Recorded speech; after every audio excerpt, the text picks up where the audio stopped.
Welcome to the biology Pantulu AI YouTube channel. ఈరోజు DSC 2026లో భాగంగా day 4 current affairs గురించి discuss చేయబోతున్నాం. మరి ఇంకెందుకు ఆలస్యం, వీడియోలోకి వెళ్దాం. సో వీడియోలోకి వెళ్ళకంటే ముందు చిన్న రిక్వెస్ట్, మన ఛానల్ని ఫస్ట్ టైం విజిట్ చేసినట్లయితే ఒక లైక్ చేయండి, కుదిరితే సబ్స్క్రైబ్ చేయండి. ఫస్ట్ బిట్, పిఎం సేతు పథకం యొక్క పూర్తి పేరు ఏంటి?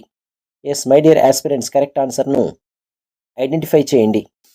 The correct answer is option C, prime minister skilling and employability transformation through upgraded ITIs.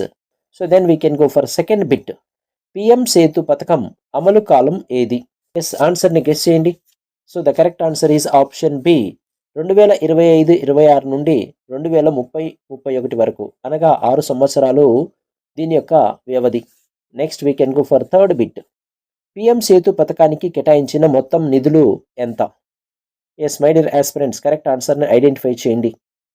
So the correct answer is option C, 60,000 కోట్లు పిఎం సేతు పథకానికి కేటాయించినటువంటి నిధులు.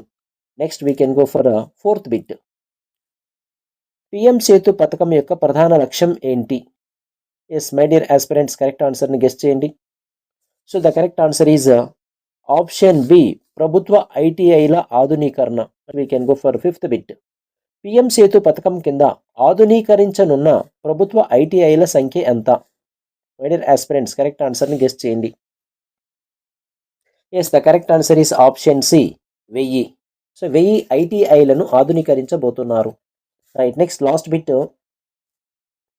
పిఎం సేతు పథకంలో హబ్ ఐటీఐల సంఖ్య ఎంత? Yes my dear aspirants, correct ఆన్సర్ని గెస్ చేయండి. So the correct answer is option B, 200 hub ఐటీఐలను పిఎం పథకంలో భాగంగా చేర్చారు.